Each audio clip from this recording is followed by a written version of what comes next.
Hey guys, Worggy here, and today we're going to be doing a video on the new DLC that just came out, specifically the killer, which is the Xenomorph. And I think Behavior did an incredible job on this killer. This killer is so much fun, and I honestly haven't enjoyed a killer this much in a very, very long time. And we all know what the forums are going to say on how overpowered the killer is. I do not think this killer is overpowered. I think survivors. I feel like it takes longer for survivors to learn how to counter a killer than it does for a player to learn how to play the killer, at least at a low level. And like I said, I don't think this killer is going to be extremely high tier. It seems like most people are just putting him B tier. I think that's a good spot for him. I don't think he's going to compete really with the A tiers, and definitely not the S tiers. A lot of people are saying his tail attack is too strong. It's not. You just gotta learn how to play against it. It's a lot like playing with him is a lot like throwing a hatchet at a huntress. And if you just sit there and throw pallets, well, the huntress is gonna have an easy shot on you. So it's a matter of learning how to play against it. A lot of people are comparing him to Demogorgon, and I think that's a fair comparison. He does a lot, just about everything that Demogorgon does. Alien does slightly better. So I think this is an extremely fair comparison, but Demogorgon's not a strong killer either. And again, not to say that this doesn't have potential of being a strong killer. I just don't think it competes with someone of equal skill that's playing at A or an S tier. They're going to completely destroy a team that's going up against an alien, for example, of the same skill level. So I'm not saying that this killer doesn't have potential. It definitely does. And again, it's about the fun of the killer. It's extremely fun, and we all have been there. We all know how the survivors are. They'll start screaming how overpowered this killer is. I've already been reading the forums and seeing what people have to say about it. And people are saying, "Oh, another overpowered teleporting killer," and it's not even a teleporting killer. First off, so I mean, but it just takes time for players to learn how to counter a killer, and once the survivors put in a little more time, they'll learn how to counter it, and then things will balance out. Most of the time when a new killer comes out, the killers just completely destroy teams. It's just kind of the way it works, guys. But I do think his power is extremely rewarding. I really enjoy the tail attack. The tunnels, also fun. You can move around the map at extremely high speeds. One thing I find out, and this is a me thing, not something wrong with the killer, is I do find myself just kind of running around the map and not using the tunnels. And the tunnels are extremely good. Like, it's something that should be utilized. It's just I have a tendency of getting focused in chases and shit like that, and then I have a tendency of just not using the tunnels, or if I do use them, it's like at the close to the end, where I need to get from one side of the map to the other type of situation. So I do need to get better with that. But the tunnels are good. Has a lot of utilization there.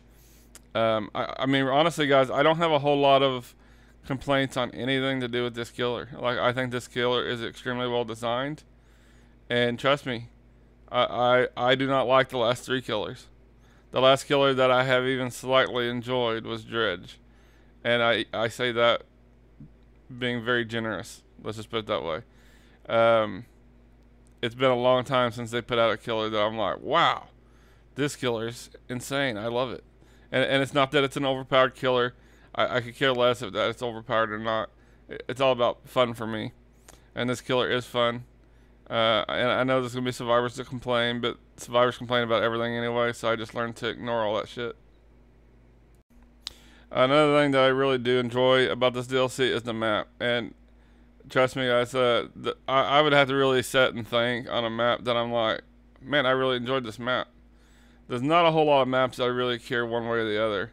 There's maps that I'm kind of neutral with, and then there's maps that I just find more annoying. Just an example is Garden of Joy. I absolutely hate that map. And the Singularity map's another one.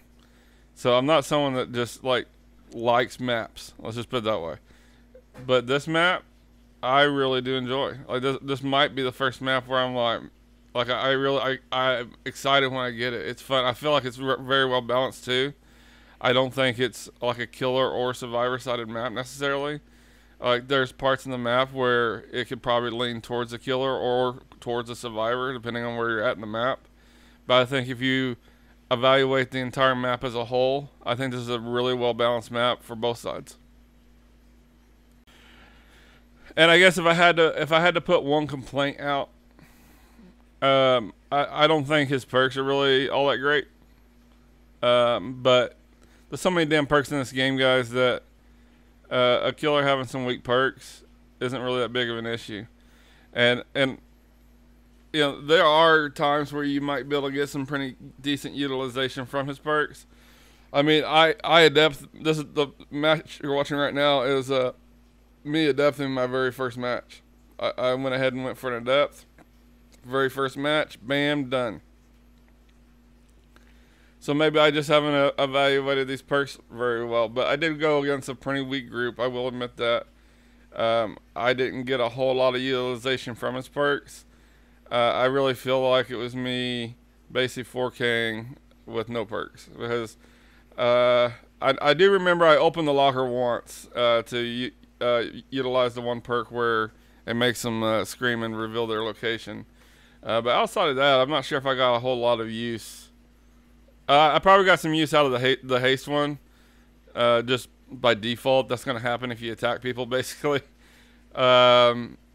And I honestly, I don't remember even what its third perk is. So, like, I really don't think his perks are all that great. The no bloodlust one, the only situation where I could think that would, like, I could see maybe a Scratchmere Myers trying to throw that into their build and see what happens there. I do plan on trying that. But I just don't see a whole lot of power in the perks. Now, I haven't really had an opportunity to play the Survivor. I really don't play Survivor that much, guys, so I'm definitely not a massive resource for Survivor gameplay. But a few comments I will make is, one, I do think the Survivor does look a little generic.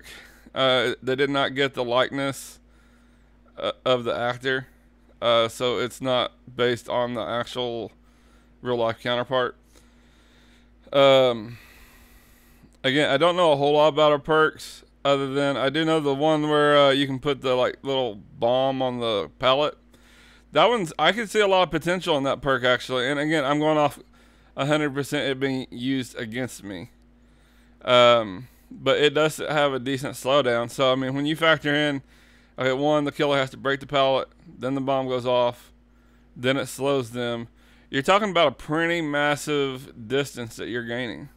So especially if you just use that on some random pallet, it's probably not going to be that great. But if you use that in a god pallet situation where they have to break that pallet, you're going to gain some massive distance. So I could see that perk actually getting some utilization. And the other perks, I personally, I haven't noticed anything, but the Survivor itself does look pretty generic. I actually think the default skin looks better than her skin that you purchase. I think it looks really weird, the one that you have to purchase. Like, I'm not sure on that one. But anyway. Oh, and speaking of skins, guys, the skins for the Xenomorph, every one of them are incredible. So if you want to spend some money on Xenomorph, you really can't go wrong with its skins. Every one of them's great. I think my favorite is probably the clone.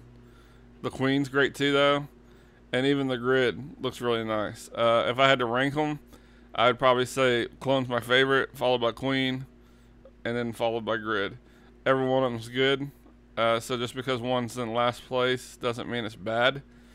And I like clone personally just because it looks weird. I like those kind of skins. Queen is probably going to be, if I was to try to say who majority of people is going to like the most, it's probably going to be Queen. That skin is like just ridiculously massive. So the skins, you just can't go wrong with them. Like, they're incredible. But anyway, guys, that's pretty much it. I just wanted to give my 2 cents on the DLC. I think it's an incredible DLC. I think Behavior did an outstanding job I just don't think they've done anything wrong here. And if you're still on the fence about purchasing this DLC, like you're not gonna go wrong by spending a little money on it. Like it's a really really good DLC, especially if you like playing killer. I'm not a resource for Survivor, so I think the skin or she looks very plain, and that's all I'm gonna say on it because I just don't know enough about Survivor to really put my 2 cents on that side of things.